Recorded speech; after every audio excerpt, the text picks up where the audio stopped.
Would you believe that Navy has more passing touchdowns than the Florida State Seminoles?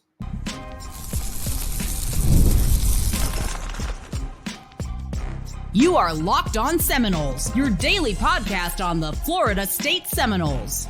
Part of the Locked On Podcast Network, your team every day. Welcome back into Locked On Seminoles. I am your host, Brian Smith. Thank you for making this your first listen each and every day. I truly appreciate you stopping in to talk some Noles football with me. Today's show is brought to you by Gametime. Download the Gametime app, create an account, and use code LOCKEDONCollege for $20 off of your first purchase. Yes, Navy has more touchdown passes than Florida State. In fact, and I hope you're sitting down for this, please do. And if you're driving in heavy traffic, it's probably a good idea to get into a parking lot. So if that's not possible, put pause and get over somewhere so you're not completely freaked out by this. Navy, 6 touchdown passes so far in the 2024 season, while your Florida State Seminoles have 2. Florida State ranks 123rd in the nation in passing touchdowns. They're also not doing so well in yardage, just about 210 per game. That statistic, yep, there it is, 88th in the nation. Florida State's passing game is abysmal. And even though they beat Cal, and hey, take the wins where you can. And by the way, shout out to the defense, 12 tackles for loss, 7 sacks, 3 by Patrick Payton. Quindarius, he had a tremendous game at corner. There are some things to be thankful for from the game. Farmer played well, et cetera, much better. But today's episode is just about the passing attack, and it is absolutely dreadful. Florida State, again, 3 times fewer touchdown passes than Navy? I mean, that's just not even realistically fathomable for somebody that's followed college football, for somebody like me. What is going on? It's bad enough that DJ misses some reads here and there, but it's not just DJ that's the problem. He's probably the crux of it, I will grant you. But what is really going on? This entirety of a podcast is going to attempt to unravel some of the problems here. It is complex, and there's a lot of blame to go around. Coaches, quarterback, O-line, running backs, receivers, you name it, there are issues. But overall, it does start with DJ Uiagalelei. So again, let's go into the numbers and just let you decide for yourself. Does this sound like a quarterback that you want leading your team, regardless of who it is? 16 to 27 on the game against Cal. That's okay. It's not terrible, but only 177 yards, 6.6 yards per attempt. That's terrible. 8 is considered average. He's at 6.6. 1 touchdown and 1 horrific interception. With that interception, and they were starting to go this way anyhow, that was down towards the red zone early in the game. Florida State's coaches just pulled the chain. And what do I mean by that? Think of yourself in a video game where you have to use the entire space, like Tetris or something like that, to complete a task. But for whatever reason, there's a glitch. You can't even use about 50% of the screen. What's wrong? Well, that's what Florida State's coaches did to DJ, because the passing attack kept the ball away from the middle of the field for the most part the rest of the night after that really bad read, and I mean really bad read, where he gets picked off in the red zone. You can't play football that way because it ends up being 8 on 11. And that's what happened against Cal. It absolutely did. Florida State has the quarterback throwing the ball, so you're playing 10 on 11. But once they realized past the first quarter, and Florida State did run the ball well in the first quarter, 66 yards. But they ended up, once you take away the plays at the end where they downed the ball and whatnot, team rushing yards that were negative, Florida State on our end for another 66 during the next 3 quarters combined. So there it is again, 3-to-1 ratio, kind of ironic considering the Navy stat. But Florida State was facing 2 safeties that had no concern about the deep shots. That's why the Benson play could have worked if they'd have connected. He missed. I love the play call there, but it didn't work out. And the running backs got bludgeoned after the first quarter for the most part. By the way, hats off to Tofili. He had like 80 yards rushing and a score. Got most of his yardage in the first quarter, but hey, take them where you can get them. But if you can't throw the ball consistently in the middle of the football field, you will eventually be exposed. First quarter, Florida State got away with it. Second quarter on, Florida State got its butt beat. You can't play 8 on 11. Those safeties had no responsibility, in their mind at least, sure their coaches looked at it differently, but they didn't. And that's why Florida State's running game, their third downs, their yards per carry, everything you can think of went in the wrong direction for the Noles. So what is it that DJ is or is not doing that causes a problem? It's a little bit of everything, honestly. When he gets any pressure, eyes go down. That's an automatic cardinal sin. You've got to take the punishment and deliver the ball. He doesn't do that. 2, obviously his mobility is not good, but that's all Norvell and his staff are taking him. They knew who he was. He'd played 4 years college football. Is what it is. 3, you're talking about a guy that is capable of making that incredible throw to Ja'Kai Douglas for the game winner. Great throw. You couldn't have walked the ball down the field and handed it to Ja'Kai in a better spot. By the way, tremendous route by Ja'Kai Douglas, stacked his defensive back, had nowhere to go through him or do anything besides go through him, which is a penalty, and he gave himself a little bit of room to the outside where DJ threw it. Perfect. Touchdown Noles. Could not have executed that play any better. But if you can do that, how come you can't hit basic routes sometimes? Throwing dirt balls or overthrowing guys, keeping your eyes down after you get pressure. He's not consistent with the things he has to do. He's a fifth-year senior. That's not very good. Now, this is also a situation where he's not helped. Remember the play? So I believe a second down. It was after a nice run. Play action. It's what DJ is built for. Throws the ball over the middle. Morlock's wide open. Hits him right in the hands. I mean, his nickname's going to be Stonehands pretty soon. I thought he was a pretty decent backup tight end last year, but he has regressed. Definitively has regressed. They keep trying to give him chances. I'll give him that. And he's an athletic guy, but he can't do that. Especially because that play was right in the middle of the field. That's where DJ struggles the most. He does throw it there and wide open and just wasn't even close to catching it. Brutal. So Florida State, not just DJ, but in general, it's not working. There was more separation by the receivers. Getting Hakeem back was helpful. Absolutely. You get another guy in the rotation. Kentron had a nice catch. Duspan got a catch. Ja'Kai was the best receiver on the field for the Noles. Benson, it was just a little bit off. He beat his guy desperately. Bad like that. That guy was trying everything he could do to keep up with Benson. He just couldn't run with him. It was one of those safeties that kept charging the box. He got smoked, but Florida State couldn't make him pay. All of these things combined, it's just like death through 1,000 paper cuts. I can't even list it and organize it. There's something with everybody. Receivers aren't breaking many tackles after the play or making enough guys miss. Everything with the Florida State passing game struggles. And it seems like it's always one thing. It just changes. It's like a whiteboard where everything rotates. And the plays just come unraveled. Again, though, it starts with DJ. I think there's a lack of confidence in him. And it kind of hurts the offense overall. And the following stat backs it up. Did you know through 4 games, the Noles have not surpassed as a unit, not just passing, running and passing. They have not gone over 300 yards. That's almost impossible. It's pathetic. This is Florida State. I don't know what you do there, but I do know this. Florida State staff is going to be the one that suffers the most in the long term because they will get fired after this year as a whole. And I'm talking about Norvell as well.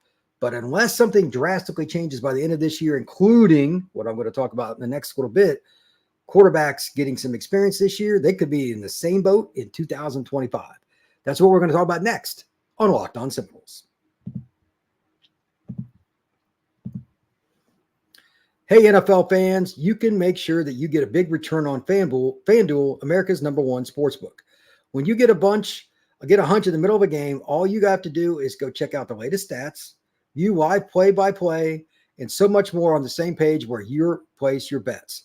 So you can go over to start everything out with $200 in bonus bets guaranteed when you place your first $5 bet. That's FanDuel.com.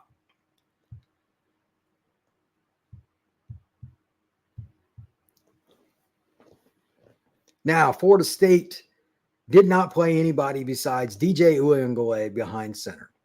I said last week multiple times that I would go off if they did not play at least one of Luke Kromenhoek and or Brock Glenn. And I don't know which one's playing better in practice, But every game moving forward, as far as I'm concerned, one, if not both of them, needs to have the opportunity based on practice, which includes first team reps, extensive amount.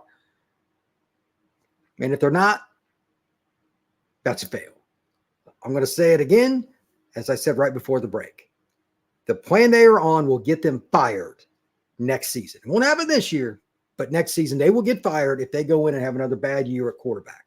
They could get lucky and one of these guys picks it up without having experience. Most quarterbacks got to go through a year where it's just not fun. No fun for anybody.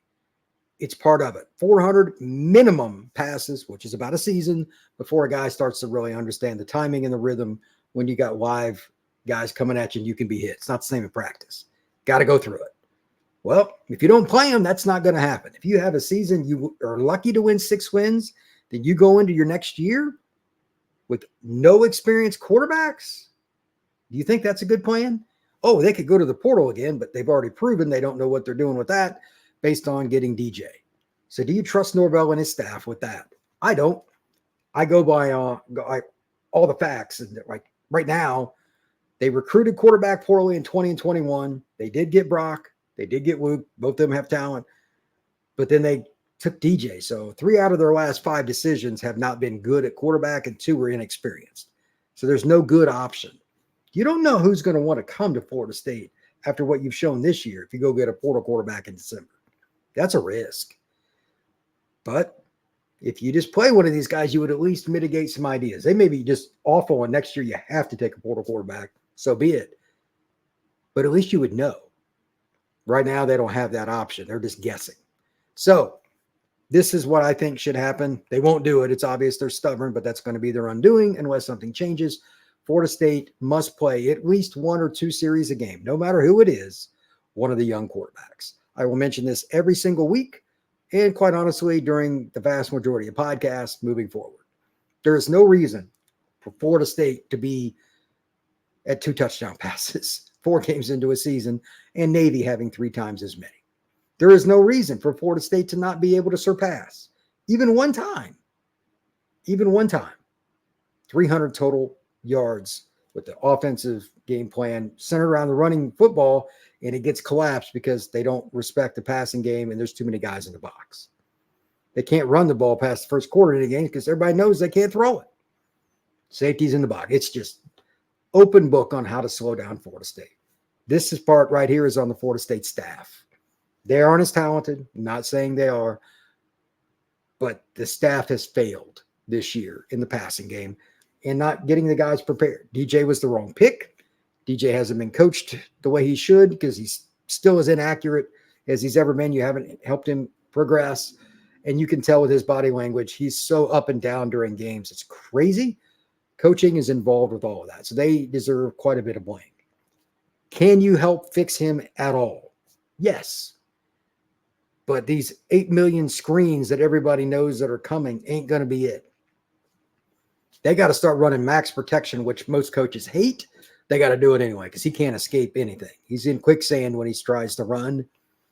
They got to go 7 protection, run maybe 1 check down, a couple bombs or whatever. If it's not there, throw it out of bounds. Percentage is not the key. It's yards per attempt.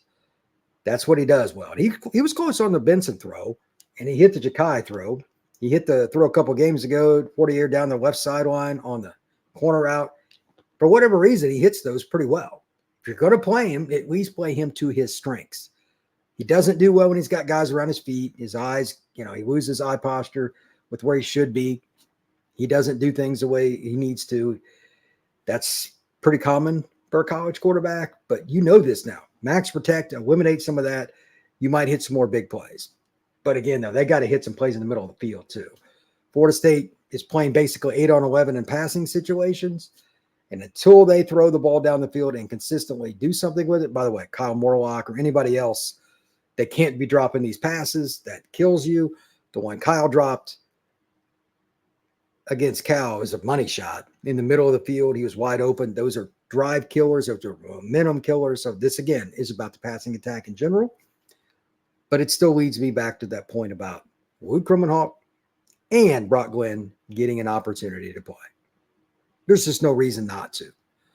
Now, as for the future, I only have one other thing to say here.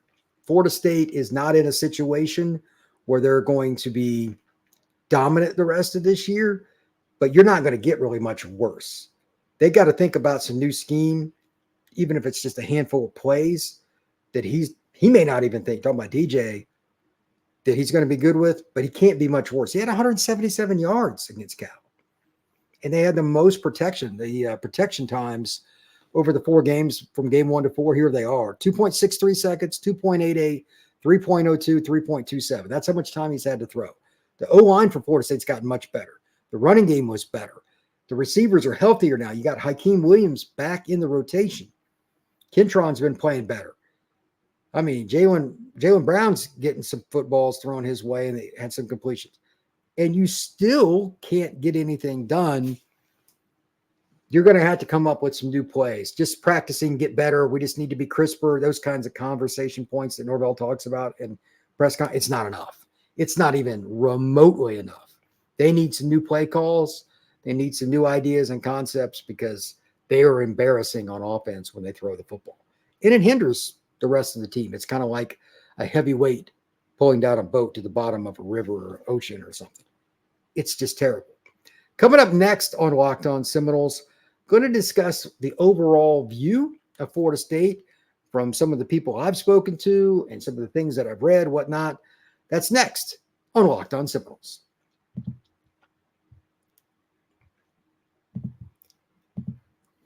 Have you had the chance to download the Gametime app and get some cool tickets? If you have not, hey, there's still plenty of time. It's an easy app. I use it all the time. If you're going to go to an event, and live events are the best, there's a great way to do it and use Gametime. Here's the best part for me. I can see the view from where a seat is at to the stage, to the field, to the court, whatever it may be. Florida State has tickets coming up for the Clemson game in a few weeks that are pretty inexpensive. And you can get some really high-end seats too for $150, $200 in that range. But again, you can see your seat. It's cool. Make sure you check it out. It's got all-inclusive pricing that you can check out and set up. So that's something easier for you as well. Gametime is the place for you. So take the guesswork out of buying tickets with Gametime. Download the Gametime app, create an account, and use code LOCKEDONCollege for $20 off your first purchase. Terms apply. Again, create an account and redeem code LOCKEDONCOLLEGE for $20 off. Download Gametime today.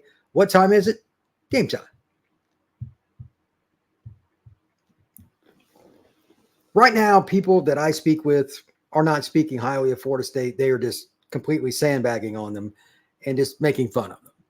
They don't understand why Florida State is using DJ. They don't understand why nobody else is playing. It's like any person I talk to, anything I read, any podcast I go on, it is a broken record. It's Groundhog Day. Why is Florida State not changing? This is something I just wanted to kind of pontificate about because this is one of my biggest pet peeves about college coaches. Once something is in their head, it's over. They struggle. Over and over, they struggle. I don't know why. Change to them is a 4-letter word. Too bad, do it anyway. It's kind of like a lot of you with your kids. They may not like it. They may question you. And I'm sure many of you said, too bad, do it anyway. There are times you do that and times you don't. But at this point, with DJ and the passing game, change is a must. And that's what I keep hearing from everybody that I talk to. Doesn't matter if it's a Noles fan, somebody in the media, somebody hates Florida State, somebody likes Florida State, somebody grew up around them, somebody grew up in the Midwest. It does not matter. It is the same story over and over and over again. So I know it's not just me. It's like somebody else could have taken this seat today and done the Locked On Seminoles podcast. And I have plenty of friends that are certainly capable. That's what they're telling me. This is not going to get fixed without change. A lot of it. Yes, the defense is playing better and the offensive line too, but you got injuries at running back right now. Tofili is going to get beat up. Cam got beat up to a certain degree. He took some big hits in the game last night. Cal's a pretty physical defense. I'll give them credit. They're a solid unit. But Florida State they're going to run out of bullets here. And if they don't shoot their own gun and take shots down the field, open up the passing game in different ways, maybe some max protection like I talked about, and for no questions about it, one or both of Luke and Brock got to play. They cannot go into 2025 with no experience. And again, to be clear, that means game reps against teams that can beat you in crucial moments, not just a series at the end of the game against some team you're going to beat by 20. Absolutely must do that. FBS competition is one thing, but it's another to play Power 4 and be in the moment where it really matters. Florida State cannot be in this situation going into the portal season again. So with that, I'm going to wrap up the show. Tomorrow, we're going to talk about a few other things, broad picture, but it's going to be a little bit different. We're going to do what I call the Super 18 discussion. There are 18 programs in college football that, traditionally speaking, can win a national title, Florida State being one. Where would you rank Florida State on that? That's going to be Monday's podcast, because right now, I don't know if Florida State is anything better than about number 16, 17, or 18 on that list. Growing up, they were top 5 every year. It's just insane. That will be tomorrow's show, but thank you once again for tuning in to Locked On Seminoles. Truly appreciate you stopping in to talk some Noles football with me. Please hit that like button, hit that notification bell, and subscribe to this podcast. I want to grow this community as much as I possibly can. And now go ahead and check out Locked On College Football with my guy, Spencer McLaughlin. He's got a lot of scoop going on with everything that's going on in a crazy, crazy college football world, and even some grain of right stuff and all the conference realignment as well. Everybody have a good one. I will see you on Monday.